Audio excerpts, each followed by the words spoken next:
My name is Troy Andreessen. I'm campus minister for his house here. My wonderful wife, Heather, over there on the table, is also, we're both on staff full-time for his house here. And we are here because we want to help you become the person God created you to be. And that's why we're here. That's why we do campus ministry. We're in a series called Collaborating on the Journey, which is the first part of our mission statement for his house, collaborating on the journey toward God's best. This series is really a one another series, looking at some ideas like one another verses. We're exploring some of the actions from the Bible that God wants us to pursue together, things that God wants us to do toward one another, or things he wants us to do with one another. And Heather introduced the series with the idea of seeking authentic community together.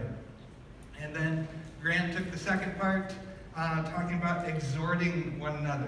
And if you missed that, exhorting is basically the idea of giving a challenge or an instruction wrapped up in encouragement.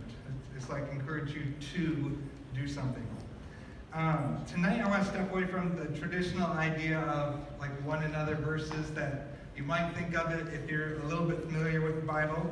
I want to talk about a topic that's more demonstrated than commanded in the Bible. But the basic idea is found in several places. So we're going to start tonight looking at Luke 8. Luke 8, 22 through 25 to introduce this idea. I want to encourage you to follow along in your own Bible, your paper Bible, your Bible app. You can download the Bible app. You can grab a paper Bible from the aisle if you don't have one, or share with the person next to you. So Luke 8, verses 22 through 25. It says, one day he got into a boat with his disciples, and he said to them, "Let's go across to the other side of the lake." So they set out, and as they sailed, he fell asleep. A windstorm came down on the lake, and they were filling with water and were in danger. They went and woke him, saying, "Master, Master, we are perishing." And he awoke and rebuked the wind and the raging waves, and they ceased. And there was a calm. He said to them, "Where's your faith?" And they were afraid, and they marveled, saying to one another, "Who then is this, that he commands even winds and water, and they obey him?" So, at this point, the disciples have been with Jesus for a while. They've heard his teaching. They've seen him do miracles already. And they're in a boat with Jesus crossing the Sea of Galilee. And the Sea of Galilee is a freshwater lake in northeastern Israel. It's about 13 miles long by 8 miles wide. And just to make it compatible with something in Michigan, it's about twice the size of Houghton Lake, to give you an idea, which is a pretty good size inland lake. And it's surrounded by mountains on all sides.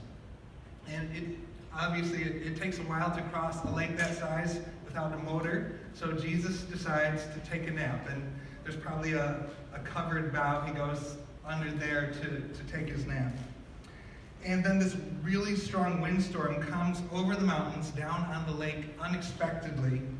And suddenly they're in trouble. There's waves crashing over the side of the boat. They're afraid it's going to capsize. And we've got to remember that these guys aren't landlubbers. They're not people afraid of the water, who've, uneasy being out on the water.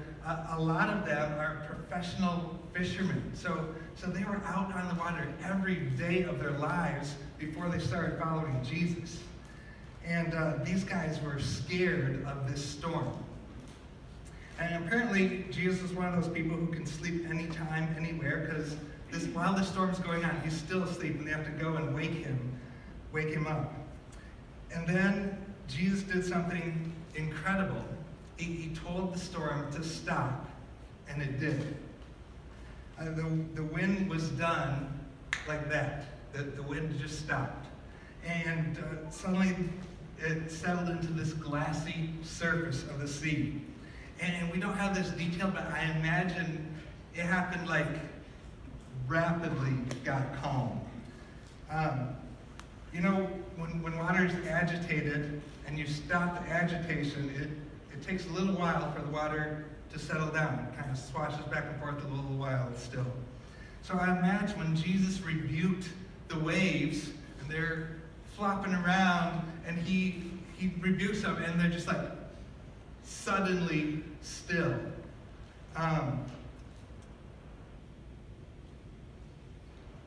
They were just done, like eerily fast. Matthew and Mark's account of the same event said it didn't just get calm, said there was a great calm. I love the imagery that says. So these 12 guys who were in the boat with Jesus, who hung out with them, who'd seen Jesus in action, were like, did you see that? They're amazed. And Jesus' response was simply, where's your faith? So the 12 disciples marveled with one another. Wow, who is this? So coming off of spring break, going into Crave Week, this is the collaboration I hope we'll pursue. Marvel with one another about God. Marvel with one another about God. Who He is. Wonder together about the amazing things He's done. Share your amazement at what He's brought you through. Last week for spring break, instead of having our traditional spring break mission trip, we had an adventure trip.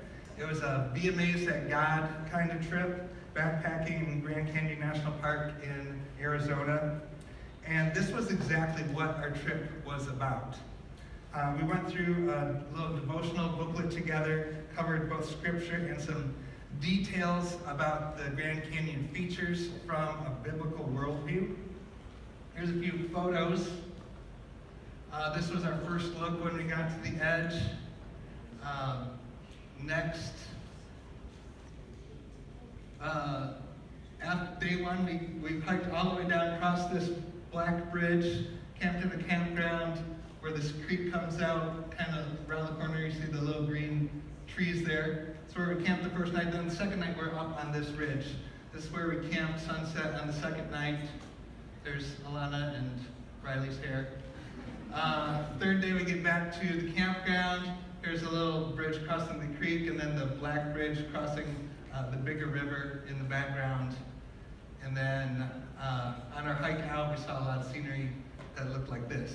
So it was truly amazing. Some of the thoughts that kept coming up out loud from people during our hike were pictures just don't do this justice. And it's so beautiful, and I can't believe we're here. Like even on day 4, people are still saying, I can't believe we're here. And if you inspect the Grand Canyon from a biblical worldview, you notice that the way the layers of rock were deposited on the bedrock, the types of fossils that you find in each layer, even the elevation of the Colorado Plateau and the way the river cuts through it, through this giant mountain instead of going around it, is exactly the evidence you'd expect to find if the creation account and the flood account from Genesis are actually true, which they are. So we spent a lot of the devotional time reading about and reflecting on creation and Noah's flood. And one of the marveling thoughts that I heard from the group was something like this. I'll kind of tie it in with what the devotionals were going through. The idea is this canyon is clear evidence of the worldwide flood, where God destroyed the world because it was so evil. It's also a reminder that He rescued Noah and his family from that flood through the ark. How could something God used to cause so much destruction and devastation result in such a great picture of beauty and redemption? Just amazed by the beauty there that was a result of this catastrophic thing that God did in His holiness. So it's just an awe-filled moment, reflecting on God's holiness and His love both together. Kind of like the disciples in the boat saying, who is this that can do that? Let's look at another example of marveling together in Scripture. Matthew 22, verses 18 through 22. Matthew 22, verses 18 through 22. In the morning, As he was returning to the city, he became hungry. Seeing a fig tree by the wayside, he went to it and found nothing on it but only leaves. And he said to it, "May no fruit ever come from you again." And the fig tree withered at once. When the disciples saw it, they said, "Look out, Jesus is hangry again." No, that's not what they said. Only some of you are following along, just checking. The Bible says that Jesus got tempted in every way that we are, so I imagine that Jesus felt hangry, but he was sinless, so he took it out on this tree instead of the people around him. What verse 20 actually says, when the disciples saw it, they marveled, saying, "How did the fig tree wither at once?" Jesus answered them, "Truly I say to you, if you have faith and do not doubt, you'll not only do what has been done to the fig tree, but even if you say to this mountain, 'Be taken up and thrown into the sea,' it will happen. And whatever you ask in prayer, you will receive if you have faith."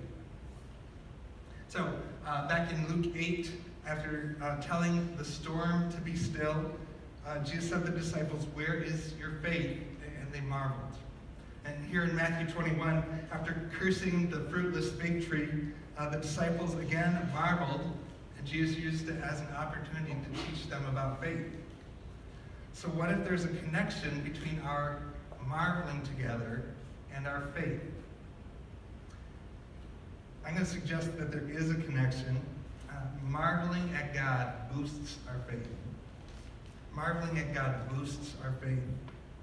When we take the time to be in awe about God, it's a faith booster. When we take that time to reflect, what do you think happened to the faith level of the disciples when Jesus shushed the storm?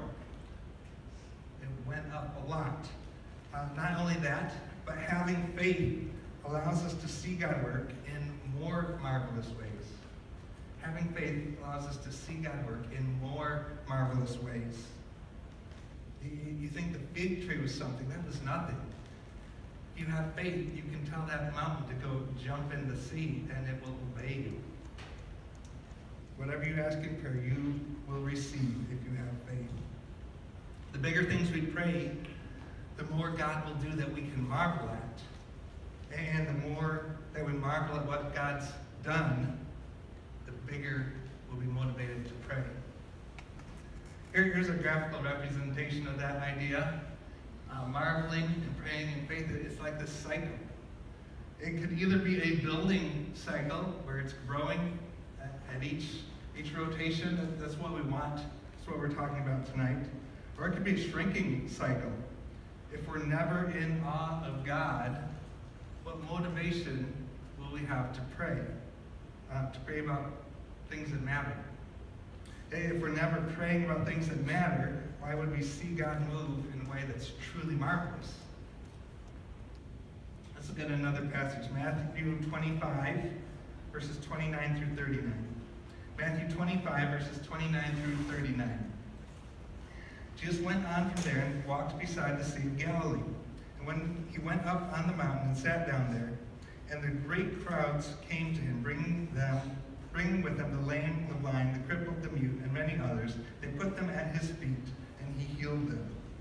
So that the crowd wondered when they saw the mute speaking, the crippled healthy, the lame walking, the blind seeing, and they glorified the God of Israel. Verse 32, then Jesus. I'm just going to stop right there. The passage continues, but that's the point that matters. Then Jesus. This great crowd came to Jesus on a mountainside overlooking the lake, and he healed many of them. And when the crowd saw the mute speaking, the crippled healthy, the lame walking, the blind seeing, they wondered.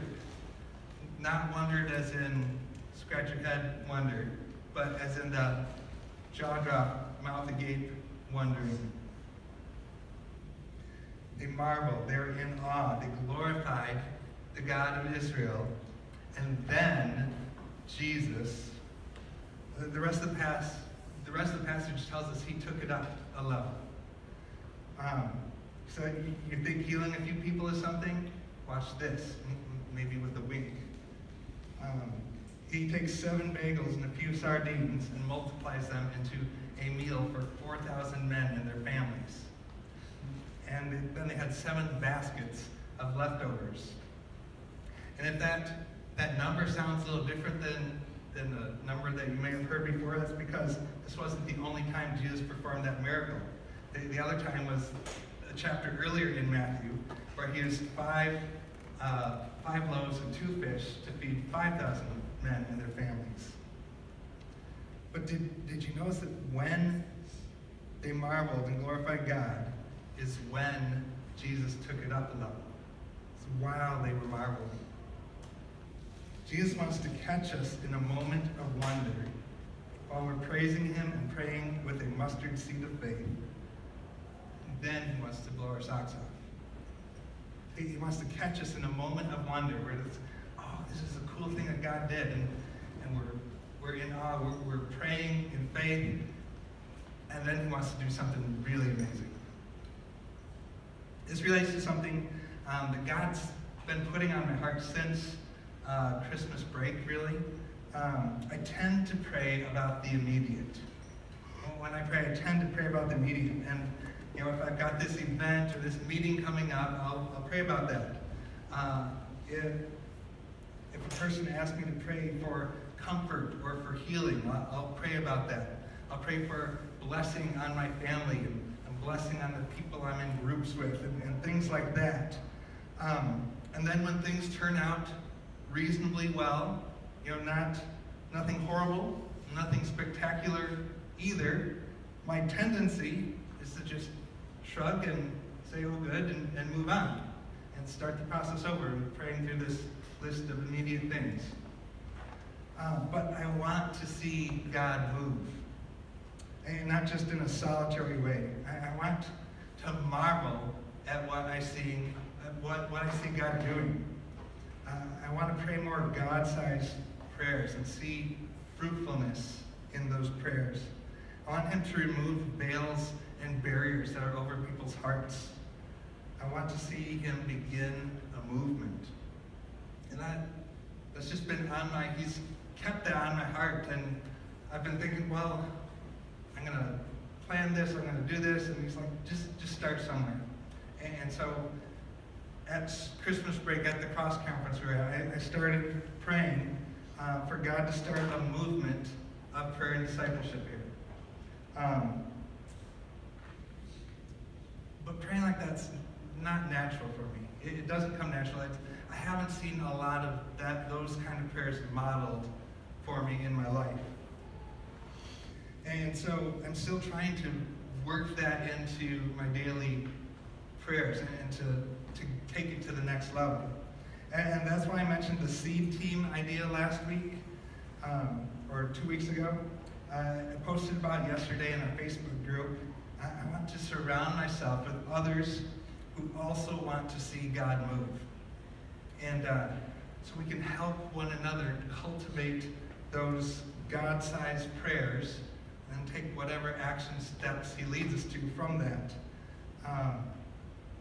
So that's a glimpse into where this topic came from. It's been developing from. Let's round it out with a couple more passages. The next one is in Mark chapter 5, and I'm going to summarize like the first 17 verses of that chapter for us. So there's this guy that was possessed by a legion of demons, like an army of maybe up to 2,000 demons were within this one guy. And he lived in a cemetery overlooking the Sea of Galilee. People could hear him shrieking out and screaming off in the distance. He was always cutting himself. When the townspeople tried to bind him, all those demons inside him just gave him superhuman strength, and he just snapped the chains apart. So when Jesus shows up on his shoreline, the man runs up to him, and the demons beg Jesus not to cast them into the abyss. So as Jesus is commanding the demons to leave the man, he gave them permission to enter into a herd of pigs that was nearby, a giant herd of pigs. And once these pigs were possessed by the demons, all 2,000 pigs run off this steep bank and drowned in the lake. So then the herdsmen see this, and they run back to town, start telling people something. It doesn't say what they were saying, but maybe something like, hey, this guy Jesus is killing our pigs with magic. I don't know what they thought when they saw it, but they spread this rumor, and so everybody comes out, and they come up to Jesus and say, please leave. We don't want you here. Yeah. So that was the summary, which brings us up to verses 18 through 20. Mark 5, verses 18 through 20. As he was getting in the boat, the man who had been possessed with demons begged him that he might be with him. And he did not permit him, but said to him, go home to your friends and tell them how much the Lord has done for you, how he has had mercy on you. And he went away and began to proclaim in the Decapolis how much Jesus had done for him, and everyone marveled. So at first the people of the city were saying, go away, Jesus. You ruined our source of bacon. We cast some spell over this demoniac to tame him. Like, we like things the way they were before you got here, so just go away. But then the man who was delivered from those demons started sharing his story with everybody. It's like, this is what my life was like. It was horrible. It was a nightmare. And then this is what Jesus did for me. And when he did that, those scoffers who had nothing to do with Jesus ended up marveling at God. Those same people ended up marveling at God because the man shared his testimony and his awe about Jesus. So sharing a wondrous thing God has done in your life can draw even scoffers into wonderment with you. Sharing a wondrous thing God has done in your life can draw even scoffers into wonderment with you.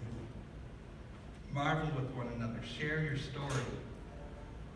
There's one more passage about marveling I'd like to cover tonight. This one leads us into next week.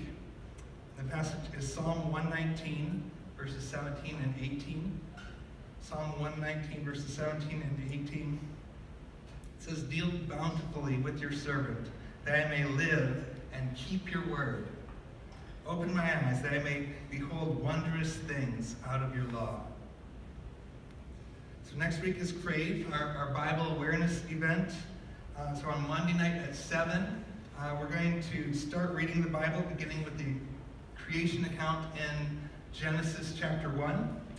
Then in 30-minute shifts, we'll read straight through night and day for approximately 3 whole days, and wrapping up with Jesus' recreation of the earth in Revelation sometime Thursday night. And we'll be reading about some truly wondrous things that God's done. Miracles and crazy, true stories. And we want to use the opportunity for Crave to hang out, to build community, play games, eat, do homework, all that stuff. But don't pass up on the opportunity to marvel with one another. When you catch something amazing from God's Word, so marvel at God's Word. Marvel at God's Word. Whether during Crave next week or just in your daily reading, your time in God's Word by yourself, when something's like, whoa, that was cool, like, take a moment and marvel about that. Tell someone about it. Share it with someone. When you have an insight next week, share about it with one another. Also be on the lookout for seekers and even scoffers during Crave, that we can welcome them into our community and share our amazement at God with them. So this is the part of Crave where we could be in wonder about a simple little moment, a simple thing, and then have God show up and blow our socks off with something really amazing. So let me exhort you to participate in that next week. Marvel with one another. And like the passage said in Psalm 119, don't just, oh, that's cool. We actually are called to live it out and apply it, obey it. But starting with marveling can help us work it into our hearts so that we will apply it and obey it. So like we did during the first series of the semester, I want to give you guys a few moments to process this together. So we're going to give you a little time, a few minutes to split up and find 1 to 3 other people, so groups of 2 to 4, and we're going to discuss these questions. What is something you can marvel at about God? And that doesn't have to be spectacular. It could be a simple blessing or a recent insight. And then, who else could I share this marveling thought with? Like you're sharing it in your group, but then later, who else could you share that thought with? And then what is one practical step I could take to increase either my marveling or my praying in faith? What's something I could do to bump it up and get that cycle going into a building cycle?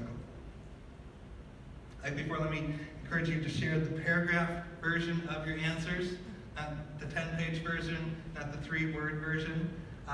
So that will give us the opportunity to be real with one another, to marvel with one another, to hear different stories, and for everyone to have a chance to participate in that.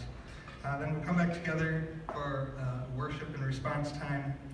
But go ahead and go into those groups now.